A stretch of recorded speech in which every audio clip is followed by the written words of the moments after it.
The creature's roar pealed through the jungle like thunder, scattering birds and sending tremors through the moss-covered floor. Branches snapped like twigs beneath its bulk. Muscles rippled across its massive frame, each limb thicker than a tree trunk. Its eyes yellow, wide, unblinking, locked on the lone human standing in a clearing barely wide enough for a tent. Quentin Carver did not move. He held a long metal pole in both hands, one end capped with a locking hook, the other buried in the mud for leverage.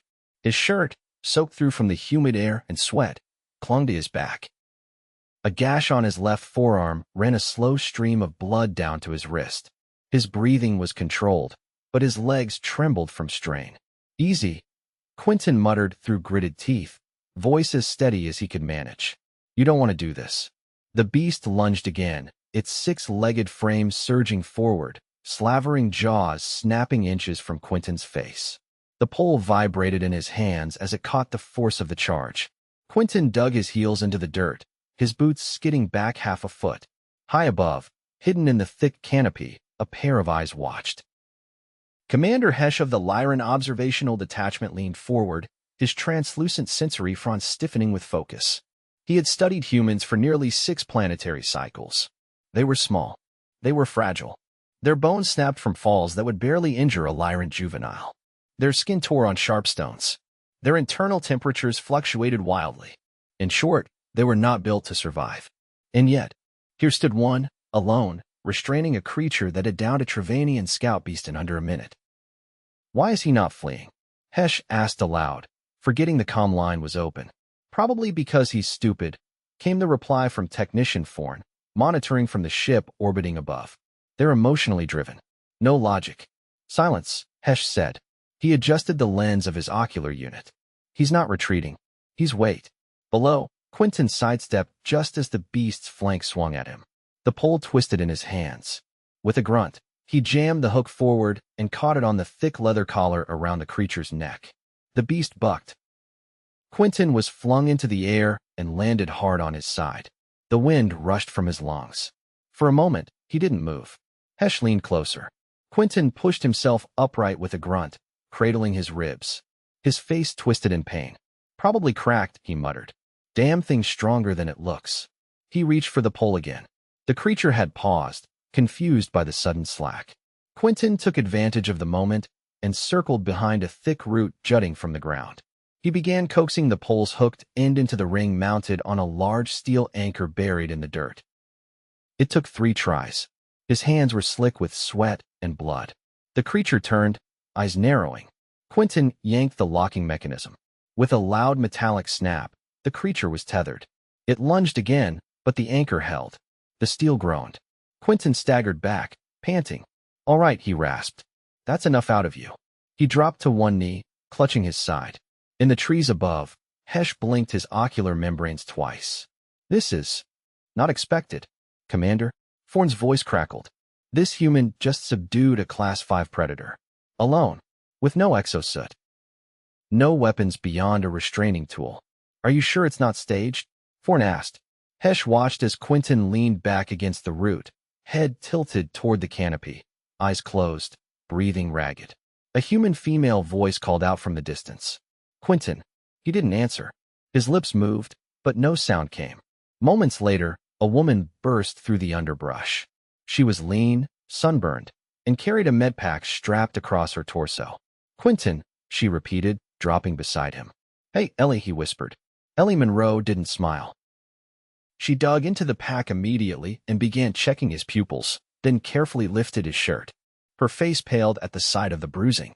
"You've got internal bleeding. We've got to get you back to the outpost." "Creature.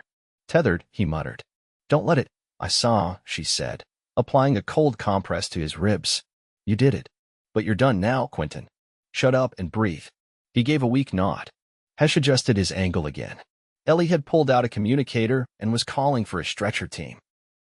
She spoke quickly, efficiently, describing Quentin's injuries and requesting transport. "Commander," Forn said, "the human appears near failure." "See? Fragile." "You did not see what he endured before failure," Hesh replied. Below, Quentin's eyes fluttered. Ellie placed 2 fingers on his neck, monitoring his pulse. "Stay awake," she said. "You pass out on me now. I'll kill you."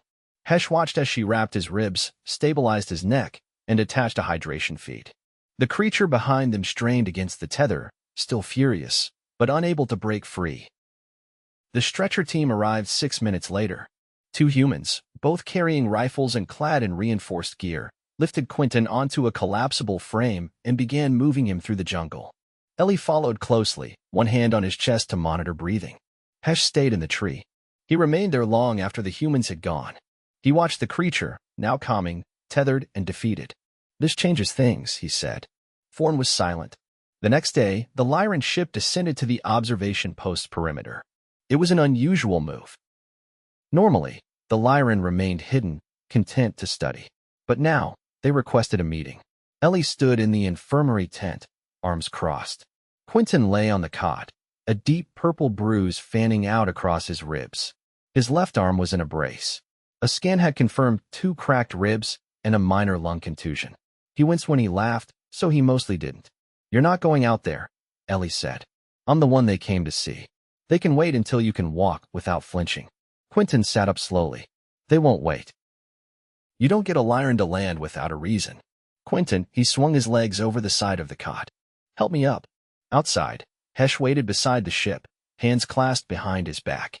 His body was tall and narrow, with a ridged spine and milky blue eyes. He tilted his head as Quentin emerged, limping slightly, supported by Ellie. "You were injured." "Still standing," Quentin said. "Mostly. You restrained the beast. Alone. Without assistance." "I wasn't planning to, if that helps." "I must understand," Hesh said, "why you did not flee." "I tried," Quentin said. "Didn't get far." "It was faster. You stayed and fought. I stayed and survived." Hesh stared at him for a long moment. "We have studied your species. Your anatomy is unsuitable for this environment. Your durability is limited. Your reaction time inferior to most predators. Yet you persist." Quentin raised an eyebrow. "Thanks, I think." "You are not what we assumed," Hesh said. "You are not fragile." "I never said I was." "You will provide us data on your physical training regimen. Your tools. Your psychological conditioning." "Why?" "Because if one of your kind can do this," Hesh gestured toward the jungle, "then the rest of the galaxy must adjust expectations." Quentin sat back down on a nearby log, exhaling. "You think we're a threat now?" "No," Hesh said. "I think you are unpredictable. And that is more dangerous." Ellie folded her arms. "You could have just asked. We do not learn from words. We learn from actions." Quentin looked at the jungle. The creature would be sedated and transported to a containment facility by midday. He would be grounded for at least 6 weeks while his ribs healed. Maybe longer. He'd been lucky. But luck didn't explain why he'd held a steel pole against a monster's charge. It didn't explain why he got back up after taking a hit that could have ruptured his spine. And it didn't explain why, even now, he was thinking about reinforcing the anchor system. "You're right," Quentin said. "We're not fragile. But you're wrong about something else." Hesh tilted his head. "We're not unpredictable. You just haven't been paying attention." By late morning the following day, the jungle heat had thickened like syrup, and the outpost's air circulation units were losing the fight. Inside the infirmary tent, Quentin sat half upright on the cot, shirtless, his chest wrapped in layers of adhesive bandaging. He grunted as Ellie adjusted a portable ultrasound scanner beneath his ribs. "Hold your breath," she said. He did. The screen flickered. No fluid buildup. "Lungs are behaving, for now," she muttered, tapping controls. "Still hurts. Only when I exist." She didn't laugh. "You'll be grounded until the swelling goes down. Fractures are stable, but you're not patching drywall. If you sneeze hard enough, we're back to square one." Outside the tent, a low mechanical hum grew louder.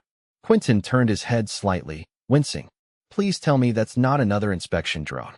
"No," Ellie said. "That's the Lyrin shuttle. They're back." He exhaled slowly. "Of course they are." She straightened. "Wanna lie and say you're asleep? No point. They'll just hover until someone fetches me."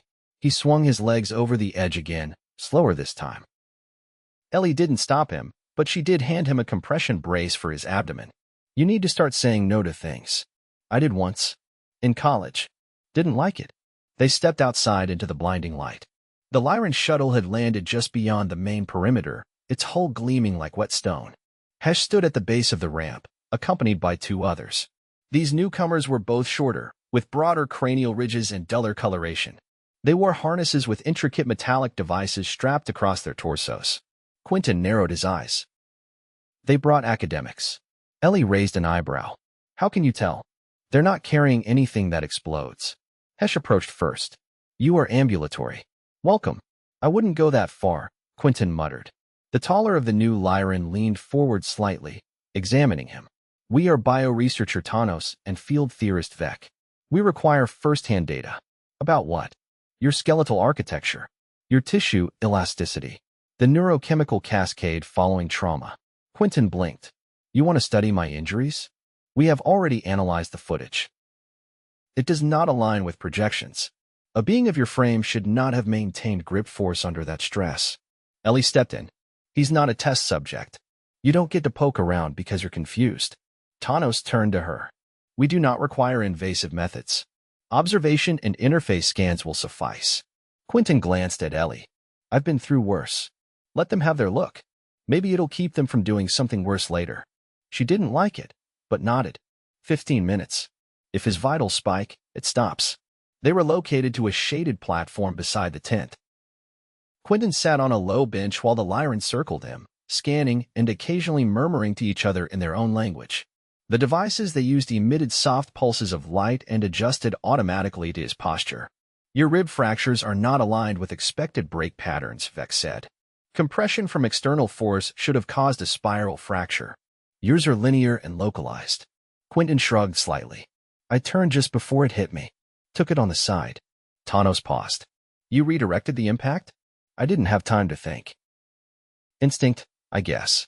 Vec's ocular membranes fluttered. Instinct is inconsistent. Yet yours protected vital organs. Ellie crossed her arms. That's called training. You're acting like he's a fluke. Tanos tilted his head. He is. Statistical outlier. But if outliers exist consistently in your species, then the model must adjust. I'm not superhuman, Quentin said. I just knew if I didn't stop it, someone else would get hurt. Hesh stepped closer now. You did not act from survival alone. No, Quentin said. I acted because I was the closest one who could. The Lyran were quiet for a moment. A light breeze stirred the leaves overhead. One of the scanning devices chirped. Your adrenal response cycle is unusually short, Tanos noted. You peaked early, then sustained moderate output longer than expected. Quentin looked up. I've been through worse. My body's used to the rhythm. What experiences conditioned you? Vec asked. Mountain rescue. 10 years ago. Pulled a family of 5 out of a collapsed cable car. Took 7 hours. No food. Sub-zero wind. Tanos made a faint hissing sound. Why endure that? There wasn't time to wait for someone better. Hesh's fronds stiffened again. You make choices based on obligation. No, based on need. If something has to be done, and you're the only one there, you do it. Doesn't matter if it's fair. Ellie looked at him sideways. You ever consider therapy? He gave her a crooked grin. They tried. I missed half the appointments. Tanos stepped back and adjusted his device. If this behavioral profile is common, your species may be unsuitable for passive observation. You mean we're unpredictable? No, Vex said. You're too willing to endure loss without retreat. That makes you volatile. You think that's dangerous? Quentin asked. We think it's confusing. Danger is predictable. You are not. From beyond the trees, a faint echoing call sounded. Not mechanical. Not human. The Lyran turned immediately, their posture alert. That's not one of ours, Ellie said. A moment later, a scout sprinted through the underbrush. Another apex signature, Northwest Ridge. Its moving fast thermal profile matches the prior specimen. Quentin stood, too quickly. Pain flared up his side, but he stayed upright. Ellie grabbed his arm. You're not cleared for field work. I'm not going far. Just want to see. The Lyran did not object. They moved with speed, flanking the humans as they made their way uphill through the brush.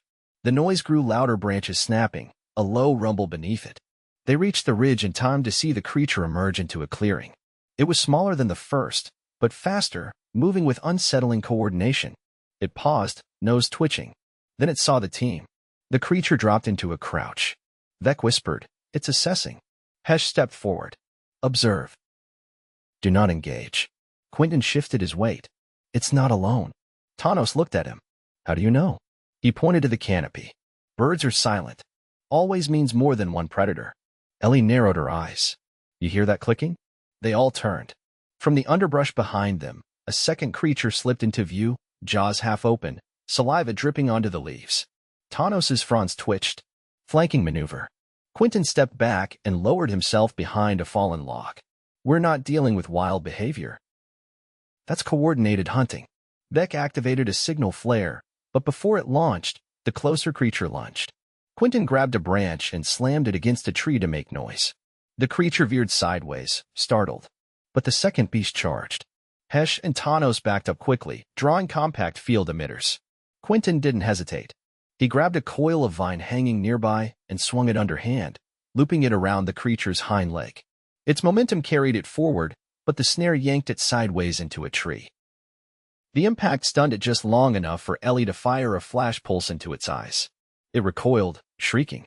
The first creature circled back, but paused at the sight of its wounded companion. It growled, then backed off into the trees. Quentin released the vine and leaned against the log, gasping. Hesh lowered his emitter. That was not instinct. No, Quentin said. That was experience. One day, Tanos said, we will understand how you keep surviving things you shouldn't. Quentin laughed, then winced, holding his ribs.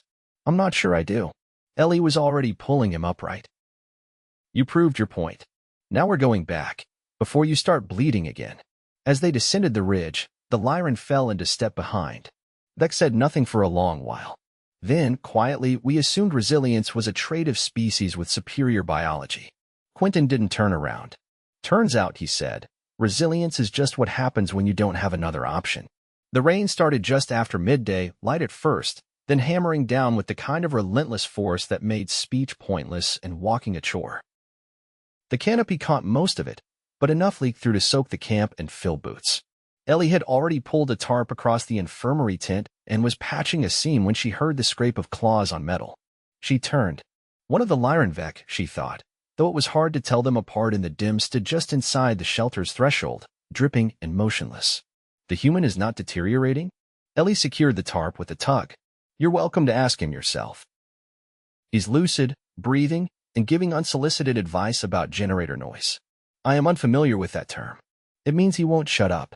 Vec blinked, then stepped further in, careful not to track mud across the flooring.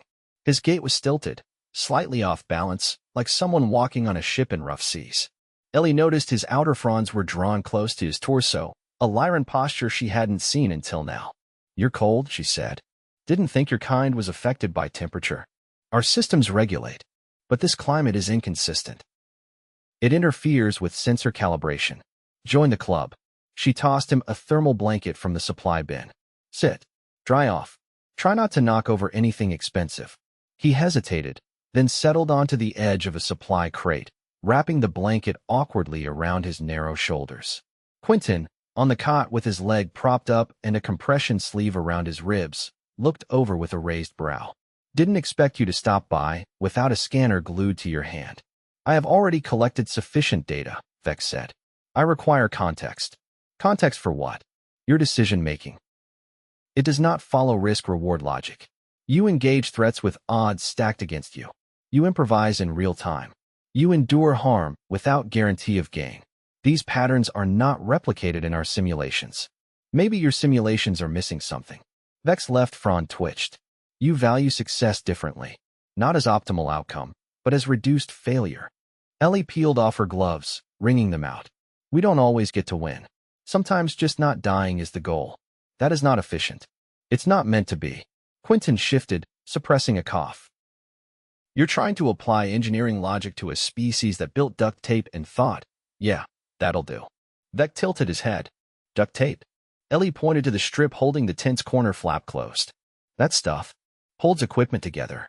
Also used for splints, insulation, and once, someone here used it to patch a cracked canteen. That cannot be stable. It isn't, Quentin said. But sometimes you don't need stable. You just need now. Vec was quiet for a moment. The rain pounded harder, echoing off the tent canopy like a snare drum.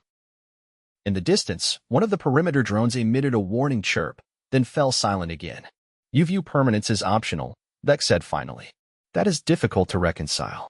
You're trying to study humans like we're machines, Ellie said. We're not designed for optimal output. We're messy. Our systems overlap, fail, compensate, then fail again. But we keep going. Until Until we can't. Vec looked at Quentin. Your injuries were severe. You should have remained unconscious longer. Didn't feel like it. That is not a valid metric. Quentin grimaced as he adjusted his brace. Neither is assuming we'll fall apart just because we bend a little. My dad used to say, it's not the crack that kills you, it's pretending it's not there. Vec's fronds twitched again, but not in discomfort this time. More like puzzlement. Your species records trauma and memory, not just data logs. We don't just remember it, Ellie said. We carry it. Sometimes you learn more from pain than anything else. Pain is a failure state. To us, Quentin said, it's feedback. They sat in silence for a moment, the rain muffling the world outside. One of the outpost's solar panels creaked under the weight of water. Ellie made a mental note to check it before nightfall. Vec stood slowly, the blanket slipping from his shoulders. You have clarified several inconsistencies. Thank you. Anytime, Quentin said. Just bring chocolate next time. I'm running low. I do not know what that is. Then your education's got a long way to go. Vec turned just as Hesh entered, brushing water from his upper limbs. I require a full summary, Hesh said without preamble. The engagement yesterday revealed coordination among the local fauna. That was not anticipated. They didn't behave like animals, Ellie said. They baited, flanked, retreated when wounded. That's tactical. Are they sapient? No vocalization, no tool use, no signs of constructed nests, Quentin said. But they're not stupid. If they evolved much further, you might have to reclassify them. Hesh's fronds flattened, a Lyrin gesture of focus. We must recommend a quarantine zone. You planning to wall off the jungle? Ellie asked. No, but off-world colonization permits will be delayed. Your governing body will not appreciate the risk. Quentin exhaled through his nose. We've handled worse environments. You think this scares us off? I think it should. Then you've still got a narrow view of what we're willing to endure. We don't settle places because they're easy. We settle them because they matter, even when it costs lives. Ellie nodded. Especially then. Hesh was quiet. Rain dripped steadily down the frame of the tent. You are not what we expected, he said. You keep saying that, Quentin said. Maybe the problem's not our behavior. Maybe it's your expectations. Vec turned to Hesh. Their approach to survival is not logical, but it is repeatable. That makes it a pattern, not an anomaly. Hesh stepped closer. You said you've endured worse. Quentin glanced at Ellie, then back. Yeah. What would compel you to stay here? With these risks. This isn't about compulsion. It's about choice. We stay because we believe it's worth staying. That's not a calculation. It's conviction. No external reward. Just the knowledge that someone has to go first. That's how we've always done it. Hesh looked between them. Then our observation period is concluded. You're leaving? Ellie asked. We have no further tests to conduct. You have already provided the data we needed. Anything more would be redundant. Quentin raised an eyebrow. You sure? I could try wrestling one of those things again. See if I can beat my time. That will not be necessary. Vec gave a short, low noise, something that might have been approval. You are inefficient, he said. But you succeed regardless. That is something we must account for. Glad we could help, Ellie said, drying her hands on her pant leg. Try not to get eaten on the way out. The Lyrin exited without ceremony, vanishing into the downpour like shadows evaporating at dawn. Quentin leaned back slowly, his ribs protesting. You're going to end up breaking something permanent, Ellie said, checking the monitor at his side. Probably. You're not planning to leave, are you? He shook his head. Not yet. Somebody's got to finish the tether upgrades. She looked at him, then down at his wrist, where the scar from the restraining pole grip was already darkening.